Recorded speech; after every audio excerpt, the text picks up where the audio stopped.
میں ایک دن اپنے دوست سے کہہ رہا تھا کہ ہم جب چھوٹے تھے اور ابھی آغاز کیا تھا کام کا، تو اس وقت ہم کہتے تھے کہ امیر شہر سے حساب لیں گے پائی پائی کا، غریب شہر کے بچے جوان ہونے دو۔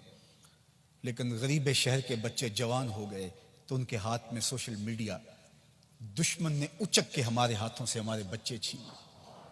وہ کبھی آپ نے دیکھا ہے مرغی کو کہ وہ جب کڑک بیٹھتی ہے تو اس کے نیچے انڈے بطخ کے بھی ڈالے جاتے ہیں، اور پھر 21 دن کی مسلسل سینے کی حرارت اور گرمائش پہنچانے کے بعد ان مردہ انڈوں میں آثار حیات نمودار ہونے لگتے۔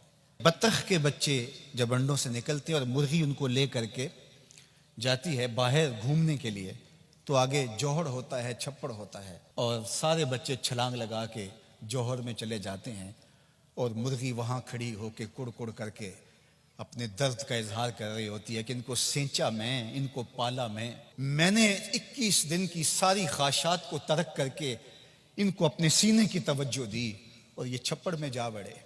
آج ہمارے ساتھ بھی یہی ہوا کہ ہم سوچ رہے تھے کہ یہ نئی نسل اٹھے گی، بنی اسرائیل کی وہ قوم جو قبطیوں کے زیر اثر رہی، اور جب حضرت موسیٰ علیہ السلام نے کہا کہ تم نے عمالقہ سے لڑنے جانا ہے، تو انہوں نے کہا فَاذْهَبْ أَنْتَ وَرَبُّكَ، آپ جائیے، آپ کا رب جائے، ہم تو یہاں بیٹھ کے دیکھیں گے، اگر فتح ہوگی تو ہم آپ کے ساتھ ہوں گے۔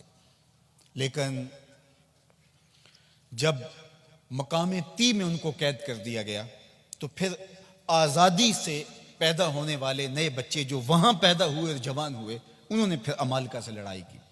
تو ہم جب چھوٹے تھے ہم یہ سوچتے تھے شاید 100 سال تک سامراج کی غلامی رہنے والے لوگ شاید آزاد نہیں ہو پاتے، جو آزاد پاکستان میں سانس لے کے پروان چڑھیں گے تو شاید وہ کھڑے ہوں اور وہ امت کا اثاثہ بن سکیں۔ لیکن مرغیاں پھر دیکھتی رہ گئیں اور یہ بچے چھپڑ میں چلے گئے۔ یہ چھپڑ چاہے سیاست کا دیکھ لیجئے، اور ان کی بولیاں دیکھ لیجئے، اور ان کے انداز اور تیور دیکھ لیجئے۔ ہماری اسمبلیاں مچھلی منڈی ہیں، اور ہمارے جو نمائندے ہیں وہ قابل فروخت مال ہے۔ قوموں کا اثاثہ یہی ہوتا ہے، قوموں کا سرمایہ یہی ہوتا ہے۔ منبر و محراب کی بات ہوئی، خانقاہوں کی بات ہوئی، یہ درد چھیڑے تو پمبا کجا کجا نہم کہ ہمہ داغ داغ است۔ کسی نے کہا تھا کہاں کہاں روئی رکھوں، جگہ جگہ سے تو خون رستا ہے، جاؤں تو کدھر جاؤں، درد تو رس رہا ہے، خون تو رس رہا ہے۔ تو حیا کا جوہر لٹ گیا، دور موجود کے فتنوں نے ہماری نسل کو اچک لیا ہے۔ وہ غنیمت ہے لوگ جو اپنی نسل کو بچا سکے، اور میں آپ سے یہی کہتا ہوں کہ ہم نے آنے والی نسل کو بچانا ہے، ہم نے ہمت نہیں چھوڑنی، ہم نے آنے والی نسل کے لیے محنت کرنی ہے۔ والدین کو ذمہ لینا پڑے گا کہ ہم اپنی اولاد کی صحیح تربیت کریں۔ صرف جو ہے وہ پیدا ہوئے بچے اور ان کو لوگوں کے رحم و کرم پہ چھوڑ دیا، اور جس مرضی سکول میں آنکھیں بند کر کے چھوڑ آئے، اور پتہ ہی نہیں کہ بچوں کی ترجیحات کیا ہیں اور بچے کدھر بڑھ رہے ہیں اور کس سمت رخ کر رہے ہیں۔ یہ والدین کی ذمہ داری ہے، اور وہ اولاد کی تربیت کریں۔ پھر استاد کی ذمہ داری ہے کہ وہ اس کو ذمہ لیتا ہے تو پھر اس کی ہر طرح کی فکری تربیت، ذہنی تربیت، علمی تربیت، ہر طرح کی تربیت اس کے ذمہ ہے۔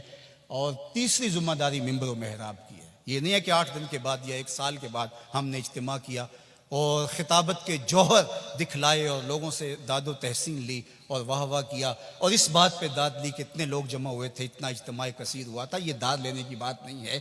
ہم نے یہ دیکھنا ہے کہ ہم نے بات کہی کیا، اور کیا وہ لوگوں کی جو ہے وہ معروضی ضروریات کو پورا کرتی ہے، اور لوگوں کی مستقل ضروریات کا مداوع اس میں ہے یا نہیں ہے۔ اللہ اکبر۔ تو غلبہ دین کے لیے کوشش اور جد و جہد کرنا، اس سے کبھی بھی ہمیں دست بردار نہیں ہونا چاہیے۔